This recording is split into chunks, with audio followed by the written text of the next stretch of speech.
കാറ്റത്തെ കിളിക്കൂട് സീരിയലിന്റെ latest episode review ആണ് പറയുന്നത്. അങ്ങനെ സുഭാഷ് അന്നത്തെ ജോലി കഴിഞ്ഞ് വീട്ടിലേക്ക് വരുന്നത് തല പൊട്ടുന്ന അത്രമാത്രം വേദനയായിട്ടായിരുന്നു. സുഭാഷിന് നല്ല രീതിയിൽ തന്നെ തലവേദനിക്കുന്നുണ്ട്. അവൻ വന്ന പാടത്തിനെ നിധി ചോദിച്ചു, എന്താ സുഭാഷേട്ടാ ഇങ്ങനെ ഇരിക്കുന്നത് എന്ന്. നല്ല തലവേദനയുണ്ട് എന്ന് പറഞ്ഞതും നിധി ഓടിച്ചെന്ന് കുറച്ച് വെള്ളമെടുത്ത് സുഭാഷിന് കുടിക്കാൻ കൊണ്ടുവന്ന് കൊടുത്തു. സുഭാഷ് പറയുന്നുണ്ട്, ഞാൻ എടുത്ത് കുടിച്ചോളാമെന്ന്. പക്ഷേ അതിനൊന്നും നിധി സമ്മതിക്കുന്നില്ല. നിധി പറയുന്നുണ്ട്, ഞാൻ പോയിട്ട് ചായ വെച്ചോണ്ട് വരാമെന്ന് പറയും. സുഭാഷ് പറയുന്നുണ്ട്, വേണ്ട, ഇത്തിരി കുറഞ്ഞു കഴിയുമ്പോഴേക്കും ഞാൻ തന്നെ ചായ ഇട്ട് കുടിച്ചോളാമെന്ന് പറയും. പക്ഷേ നിധി വിട്ടുകൊടുത്തില്ല. സുഭാഷേട്ടാ, ഞാൻ തന്നെ വെച്ചു കൊണ്ടുവരാമെന്ന് പറഞ്ഞു. എനിക്കിപ്പോൾ ചായയൊക്കെ വെക്കാൻ അറിയാമെന്നും പറഞ്ഞ് അവൾ അകത്തേക്ക് പോയി. നിധി ചായ വെച്ച് കൊണ്ടുവന്നപ്പോൾ സുഭാഷിന് ഭയങ്കര സങ്കടമായിരുന്നു. താൻ കാരണം ഇവൾക്ക് ബുദ്ധിമുട്ടായല്ലോ എന്നൊരു ചിന്ത അവനെ വേട്ടയാടി. നിധി ഉടനെ തന്നെ പറഞ്ഞു, അയ്യോ സുഭാഷേട്ടൻ വിഷമിക്കൊന്നും വേണ്ട. എന്നും ഞങ്ങൾക്ക് ആഹാരം ഉണ്ടാക്കി തരുന്നത് സുഭാഷേട്ടൻ തന്നെയല്ലേ. അപ്പോൾ സുഭാഷേട്ടന് വേണ്ടി ഇത്രയെങ്കിലും ഞാൻ ചെയ്യേണ്ടേ. അപ്പോഴാണ് മികേഷ് വന്ന് ചോദിക്കുന്നത്, എന്താ സുഭാഷേട്ടാ പെട്ടെന്ന് ഇങ്ങനെ ഒരു തലവേദന വരാൻ കാരണം. സുഭാഷേട്ടൻ പറഞ്ഞു, ഏയ് എനിക്കറിയില്ല എന്ന്. അപ്പോഴാണ് നിധി ഒരു വെടി പൊട്ടിക്കുന്നത്. ഞാനൊരു കാര്യം ചോദിച്ചാൽ സത്യം പറയും സുഭാഷേട്ടാ. എന്താ നിധി കാര്യമെന്ന് സുഭാഷ് ചോദിച്ചപ്പോൾ അവൾ പറഞ്ഞു, സുനന്ദയുടെ കല്യാണം ഉറപ്പിച്ചെന്നറിഞ്ഞപ്പോൾ മുതലാണ് സുഭാഷേട്ടന് നല്ല ടെൻഷനുണ്ടല്ലോ. ആ കല്യാണം ഉറപ്പിച്ചതാണോ ഈ തലവേദനയ്ക്ക് കാരണം? സുഭാഷ് ആദ്യം ഒന്നും മിണ്ടിയില്ല. പിന്നെ ചോദിച്ചു, നിനക്കെന്താ നിധി അങ്ങനെ തോന്നാൻ കാരണം? എനിക്ക് അങ്ങനെ തോന്നി സുഭാഷേട്ടാ. നിങ്ങളുടെ മുഖത്ത് സങ്കടം കാണുമ്പോൾ തന്നെ എനിക്കറിയാൻ പറ്റും നിങ്ങൾക്ക് സുനന്ദയെ ഒരുപാടധികം ഇഷ്ടമായിരുന്നില്ലേ എന്ന്. ഉടനെ സുഭാഷ് പറഞ്ഞു, അത് പിന്നെ അവളെ ഇഷ്ടപ്പെടാതിരിക്കാൻ വേണ്ടിയിട്ട് പ്രത്യേകിച്ച് കാരണമൊന്നുമില്ലല്ലോ നിധി. അവൾ ഇവിടെ എന്നും വരുമായിരുന്നു. ഞാൻ ഉണ്ടാക്കിയ ആഹാരമൊക്കെ അവൾക്ക് കൊടുക്കുമായിരുന്നു. അവളുടെ മനസ്സിൽ എന്നോട് എത്രമാത്രം സ്നേഹമുണ്ടെന്നൊക്കെ എനിക്കറിയാം. പക്ഷേ എനിക്ക് അവളെ വിവാഹം കഴിക്കാനൊക്കെ പറ്റുമോ നിധി? നിധി ചോദിച്ചു, അതെന്താ സുഭാഷേട്ടാ അങ്ങനെ? സുഭാഷേട്ടൻ പറഞ്ഞു, അറിയാലോ, അവളുടെ വീട്ടുകാരൊരിക്കലും അതിന് സമ്മതിക്കില്ല. എൻ്റെ അമ്മായിയുടെ മോളൊക്കെ തന്നെയാണ് അവൾ. പക്ഷേ ആ വീട്ടുകാർക്ക് എന്നെ ഒട്ടും തന്നെ താല്പര്യമില്ല. സുനന്ദയ്ക്ക് എന്നെ ഒരുപാടധികം ഇഷ്ടമാണെന്ന് എനിക്കറിയാം. പക്ഷേ എല്ലാ ഇഷ്ടങ്ങളും നടക്കണമെന്നൊന്നും ഇല്ലല്ലോ. അത് അസാധ്യമായതുകൊണ്ട് തന്നെയാണ് ഞാൻ അവൾക്ക് യാതൊരുവിധ പ്രതീക്ഷയും കൊടുക്കാത്തത്. ഒരിക്കലെങ്കിലും എൻ്റെ ഇഷ്ടം ഞാൻ തുറന്നു പറഞ്ഞിട്ടുണ്ടെങ്കിൽ പിന്നെ അവൾക്ക് എന്നെ പിരിയാൻ ഭയങ്കര ബുദ്ധിമുട്ടായിരിക്കും. അവൾ എവിടെയെങ്കിലും സന്തോഷത്തോടെ ജീവിച്ചോട്ടെ. നല്ലൊരു ആലോചന വന്ന് അവൾക്ക് സുഖമായിരിക്കുമെന്നത് കാണാനാണ് ഞാനും ആഗ്രഹിക്കുന്നത് എന്നൊക്കെ പറയട്ടെ സുഭാഷ്. നമ്മൾ സ്നേഹിക്കുന്ന ഒരാൾക്ക് കഷ്ടകാലം വരുന്നത് കാണാൻ നമ്മൾ ആഗ്രഹിക്കില്ലല്ലോ. അത് കേട്ടപ്പോൾ നിധി ചോദിച്ചു, എങ്കിൽ സുഭാഷേട്ടന് അവളെ അങ്ങ് വിവാഹം കഴിച്ചൂടെ എന്ന്. അന്നേരം സുഭാഷ് പറഞ്ഞു, കാര്യമൊക്കെ പറയാൻ എളുപ്പമാണ് നിധി. പക്ഷേ പ്രശ്നങ്ങൾ പിന്നീട് ഒരുപാടുണ്ടാവും. അവൾക്ക് നല്ലൊരു ജീവിതമൊന്നും കിട്ടാൻ പോകുന്നില്ല. എന്നെ കല്യാണം കഴിച്ചാൽ അവൾക്ക് നല്ലൊരു ജീവിതമൊന്നും കിട്ടാൻ പോകുന്നില്ല എന്ന് പറയും. നികേഷ് അപ്പോൾ ചോദിക്കുന്നത്, അത്രമാത്രം ഇഷ്ടമാണെങ്കിൽ പിന്നെ എന്തിനാ ഇങ്ങനെ മാറി നിൽക്കുന്നത്? പക്ഷേ സുഭാഷ് സമ്മതിച്ചില്ല. അവളുടെ വിവാഹം നടക്കട്ടെ, അവൾ നന്നായിട്ടൊരു ജീവിക്കട്ടെ എന്ന് സുഭാഷ് വീണ്ടും പറഞ്ഞ് അവിടെ നിന്നും സങ്കടത്തോടെ എഴുന്നേറ്റ് പോയി. നിധി കണ്ടപ്പോഴേക്കും ഭയങ്കര അങ്ങ് വിഷമമായി. പുറമേ കാണിക്കുന്നുണ്ട് എങ്കിലും ഉള്ളിൻ്റെ ഉള്ളിൽ സുഭാഷേട്ടന് സുനന്ദയോട് അത്രമാത്രം ഇഷ്ടമുണ്ട് എന്ന കാര്യം നിധിക്ക് മനസ്സിലായി. ഈ സമയം ഹരീഷ് വർക്ക്ഷോപ്പിൽ തിരക്കിട്ട പണിയിലായിരിക്കും. അപ്പോഴാണ് വക്കീൽ അങ്ങോട്ടേക്ക് വരുന്നത്. വക്കീൽ സാറെ കണ്ടിട്ട് കുറച്ച് ദിവസമായല്ലോ എന്ന് ഹരീഷ് ചോദിച്ചു. വക്കീൽ പറയുന്നുണ്ട്, എൻ്റെ ബൈക്ക് പണി മുടക്കി, അതാണ് കാരണമെന്ന്. ചന്തു അപ്പോൾ തന്നെ കളിയാക്കി പറഞ്ഞു, എൻ്റെ സാറിന് ഇതൊന്ന് മാറ്റിക്കൂടെ? ഒരു വക്കീലല്ലേ, എന്നിട്ടും ഈ പഴയ ബൈക്ക് കൊണ്ടാണ് നടക്കുന്നത് എന്ന് ചോദിക്കും. ഹരീഷ് പറയുന്നുണ്ട്, ഇത് എത്ര വട്ടം ഞാൻ നന്നാക്കി തന്നിട്ടുണ്ട് വക്കീൽ സാറേ. എന്ത് ചെയ്യാനാടാ, എനിക്ക് ഈ വണ്ടി കൊണ്ടുപോയാലേ ഒരു തൃപ്തി ആവുള്ളൂ. ഇതിലിറങ്ങിക്കഴിഞ്ഞാൽ നല്ല ഐശ്വര്യമാണെന്ന് പറയാണ് വക്കീല്. ഒരു പുതിയതെടുത്തൂടെ എന്ന് ഹരീഷ് ചോദിച്ചപ്പോൾ വക്കീല് പറയുന്നുണ്ട്, ഇത് ഞാൻ ആദ്യം ജോലി ചെയ്ത് വാങ്ങിച്ച ബൈക്കാണ്. എനിക്കത് കളയാൻ തോന്നുന്നില്ല. വേറെ വണ്ടിയൊക്കെ വീട്ടിലുണ്ട്. പക്ഷേ അതിൽ പോയാലേ എനിക്കൊരു സമാധാനം കിട്ടുള്ളൂ എന്ന് പറയും. പിന്നീട് ഹരീഷിൻ്റെ വിശേഷങ്ങളൊക്കെ ചോദിച്ചു. ഹരീഷ് പറയുന്നുണ്ട്, എൻ്റെ ചേട്ടൻ്റെ വിവാഹം കഴിഞ്ഞു. പെട്ടെന്നായതുകൊണ്ട് തന്നെ വിളിക്കാനൊന്നും പറ്റിയില്ല എന്ന് പറയും. ഉടനെ തന്നെ വക്കീല് പറഞ്ഞു, അത് പറഞ്ഞപ്പോഴാണ് ഞാൻ ഓർത്തത്, നിന്റെ ചേട്ടൻ വക്കീൽ ഓഫീസിൽ വന്നിരുന്നു എന്ന്. അത് കേട്ടപ്പോൾ ഹരീഷും ചന്തുവും അങ്ങ് ഞെട്ടിപ്പോയി. എന്ത്, ഓഫീസിലേക്കോ? അതെന്തിനായെന്ന് ഹരീഷ് ചോദിച്ചപ്പോൾ വക്കീല് പറഞ്ഞു, ഡിവേഴ്സിന് വേണ്ടിയിട്ടാണ് എന്ന്. ആ നിമിഷം അവർ രണ്ടുപേരും അത് കേട്ടപ്പോൾ ഒരുപോലെ അങ്ങ് ഞെട്ടി. എന്ത്, ഡിവേഴ്സോ? സാറിനൊരു പക്ഷേ തെറ്റിയതായിരിക്കും, ആള് മാറിയതായിരിക്കും എന്ന് ഹരീഷ് പറഞ്ഞു. വക്കീല് പറയുന്നത്, നിന്റെ ചേട്ടനെ കണ്ടാൽ എനിക്ക് തിരിച്ചറിയാൻ പറ്റില്ലേ? നിന്റെ ചേട്ടൻ്റെ ഭാര്യയുടെ പേര് നിധി എന്നല്ലേ? അതേ എന്ന് ഹരീഷ് മറുപടി നൽകി. എങ്കിൽ അവർ രണ്ടുപേരും കൂടിയിട്ടാണ് ഡിവോഴ്സ് കൊടുത്തത്. കല്യാണം കഴിഞ്ഞിട്ട് 2 മാസം പോലും ആയില്ലല്ലോ എന്ന് ഹരീഷ് അത്ഭുതപ്പെട്ടു. വക്കീല് പറഞ്ഞു, നിധിക്കാണ് ഡിവോഴ്സ് വേണമെന്ന് നിർബന്ധം. അവൾക്ക് അവൻ്റെ കൂടെ ജീവിക്കാൻ പറ്റില്ലത്രേ. മ്യൂച്വൽ പെറ്റീഷൻ കൊടുക്കാൻ വന്നതാണ് രണ്ടുപേരും. ഹരീഷിന് ഒന്നും തന്നെ മനസ്സിലായില്ല. വക്കീല് വീണ്ടും പറഞ്ഞു, പ്രേമിച്ച് വിവാഹം കഴിച്ചവരല്ലേ അവർ. നിങ്ങൾ വീട്ടിൽ സംസാരിച്ചിട്ട് ഈ കാര്യം അങ്ങ് തീർക്കാൻ നോക്കുകയെന്ന് പറയും. ഹരീഷിന് വല്ലാത്തൊരു ബുദ്ധിമുട്ടായി. ഇത്രയും അവനൊന്നും പ്രതീക്ഷിച്ചിട്ടുണ്ടായിരുന്നില്ല. വണ്ടി നാളെ ശരിയാക്കി തരാമെന്നൊക്കെ പറഞ്ഞ് അവൻ വക്കീലിനെ അവിടെ നിന്നും പറഞ്ഞു വിട്ടു. വക്കീല് പോയി കഴിഞ്ഞപ്പോൾ ഹരീഷിന് അവിടെ പിന്നെ നിൽക്കാൻ പോലും തോന്നിയില്ല. ചന്തു ചോദിച്ചു, ഹരീഷേട്ടാ, സുധീഷേട്ട ഡിവേഴ്സ് ആവുകയാണോ? എനിക്കൊന്നും വിശ്വസിക്കാൻ പറ്റില്ല എന്ന് പറയും. ഹരീഷ് പറയുന്നുണ്ട്, എനിക്കറിയില്ലടാ, ആരോടും ഒന്നും പറഞ്ഞിട്ടില്ലല്ലോ. ചന്തു പറയുന്നുണ്ട്, ഒന്ന് അന്വേഷിച്ച് നോക്ക് ചേട്ടാ, നല്ല ചേച്ചിയായിരുന്നു എന്ന് പറയും. ഇതേ സമയം വീട്ടിൽ നിധിയാണെങ്കിൽ അടുക്കളയിലായിരിക്കും. നികേഷ് അങ്ങോട്ടേക്ക് വന്ന് ചോദിക്കുന്നുണ്ട്, നീ എന്താ ഇവിടെയെന്ന്. സുഭാഷേട്ടന് വയ്യല്ലോ, അതുകൊണ്ട് ഇന്ന് ഞാൻ കുക്ക് ചെയ്യാമെന്ന് പറയാണ് നിധി. എന്ത്, ചോറും കറികളുമൊക്കെ ഉണ്ടാക്കാനാണോ എന്ന് നികേഷ് ചോദിച്ചു. പുറത്തുനിന്ന് വാങ്ങിച്ചാൽ പോരെ എന്ന് ചോദിച്ചപ്പോൾ വേണ്ട, നമുക്ക് തന്നെ ഉണ്ടാക്കാമെന്ന് നിധി ഉറപ്പിച്ചു പറഞ്ഞു. ചേച്ചിക്ക് അതിന് ഭക്ഷണമൊക്കെ ഉണ്ടാക്കാൻ അറിയാമോ എന്ന് നികേഷ് ചോദിച്ചപ്പോൾ ഗൂഗിളിലെ നമുക്ക് അതിൽ നോക്കിയിട്ട് ഉണ്ടാക്കാമെന്ന് പറയും. ഗൂഗിൾ നോക്കിയാൽ എല്ലാം കിട്ടും. ഇന്ന് സുഭാഷേട്ടൻ നമ്മുടെ കറിയുടെ മണമൊക്കെ കേട്ടിട്ട് അങ്ങ് ഞെട്ടണമെന്ന് പറയാണ് നിധി. അന്നേരം നികേഷ് പറയുന്നുണ്ട്, അങ്ങനെ അമ്പരക്കണം എന്നുണ്ടെങ്കിൽ പുറത്തുനിന്ന് വല്ലതും വാങ്ങിച്ചുകൊണ്ട് വരേണ്ടി വരും. ഒന്ന് പോടാ എന്ന് നിധി അവനെ പറഞ്ഞ് അവിടെ നിന്നും ഓടിച്ചു. അവസാനം നികേഷും നിധിയെ സഹായിക്കാൻ കൂടി. ആദ്യം അരി കഴുകാൻ തന്നെ തീരുമാനിച്ചു. 6 പേരുള്ളപ്പോൾ എത്ര ഗ്ലാസ് അരി ഇടണമെന്നറിയാതെ അവരിങ്ങനെ കുഴങ്ങി നിൽക്കാണ്. നികേഷ് 6 ഗ്ലാസ് എന്ന് പറഞ്ഞുവെങ്കിലും നിധി അതിന് സമ്മതിക്കുന്നില്ല. അവൾ ഗൂഗിൾ സെർച്ച് ചെയ്തു. അതിൽ മെഷർമെൻറ്റ് ഗ്ലാസിൻ്റെ കാര്യം കണ്ടപ്പോൾ അവർക്ക് വീണ്ടുമാകെ സംശയമായി. ബിരിയാണി അരിയാണോ എന്ന് പോലും അറിയാതെ ഫോണിൽ നോക്കിയിട്ട് അവർ വെള്ളത്തിലിടാൻ തന്നെ തീരുമാനിച്ചു. ആലോചിച്ച് നിൽക്കുമ്പോൾ സുഭാഷ് അങ്ങോട്ടേക്ക് വന്നു. അങ്ങനെ നിങ്ങൾ എന്താ ഇവിടെ എന്ന് ചോദിച്ചപ്പോൾ ആഹാരം ഉണ്ടാക്കാനാണെന്ന് നികേഷ് പറഞ്ഞു.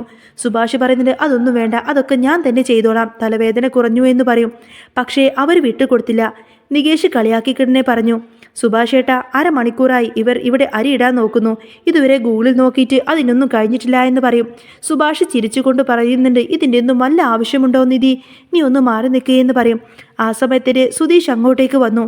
എല്ലാവരും അടുക്കളയിലാണല്ലോ എന്ന് സുധീഷ് ചോദിച്ചപ്പോൾ താൻ ഇന്ന് കുക്ക് ചെയ്യുന്നുണ്ട് എന്ന് നിധി പറഞ്ഞു. അന്നേരം സുധീഷ് ഒന്ന് അമ്പരന്നു. ആഹാ, അപ്പോൾ സുഭാഷേട്ടൻ ഉണ്ടാക്കിയില്ലേ? ഞാൻ നന്നായി വിശന്ന് വന്നതായിരുന്നു എന്ന് സുധീഷ് പറഞ്ഞു. അപ്പോൾ സുധീഷ് പെട്ടെന്ന് ഒരു കാര്യം പറഞ്ഞു, മുതലാളി വിളിക്കുന്നു, ഒരു ഓട്ടമുണ്ട്, ഞാൻ അങ്ങോട്ടേക്ക് പോയിക്കോളാമെന്ന്. വന്നപ്പോൾ ആ കാര്യം പറഞ്ഞില്ലല്ലോ എന്ന് നികേഷ് ചോദിച്ചു. അല്ല, ഫോണ് ബെല്ലടിക്കുന്ന ശബ്ദം പോലും കേട്ടില്ലല്ലോ എന്ന് നിധി പറഞ്ഞപ്പോൾ അത് നീ കേൾക്കാത്തത് കൊണ്ടാണെന്ന് സുധീഷ് പറഞ്ഞു. സുധീഷ് മുറിയിൽ നിന്നും പുറത്തിറങ്ങിയപ്പോൾ തന്നെ നികേഷ് പറയുന്നുണ്ട്, കണ്ടില്ലേ, സുധീഷേട്ടൻ എസ്കേപ്പായി.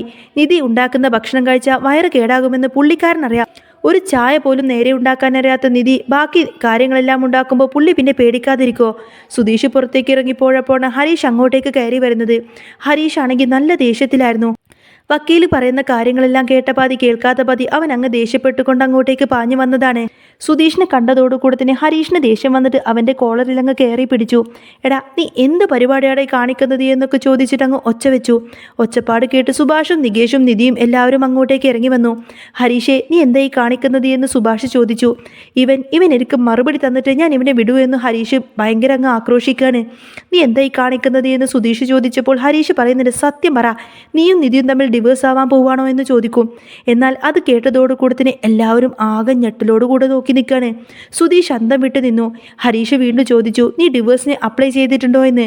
നീ എന്തിനാണ് ഞങ്ങളെ ഇങ്ങനെ നാണം കെടുത്തുന്നത്? ഇത്രയും ആർഭാടമായിട്ട് കല്യാണമൊക്കെ നടത്തിയിട്ട് നീ എന്തിനായി കാണിക്കുന്നത് എന്ന് ഹരീഷ് പറഞ്ഞു.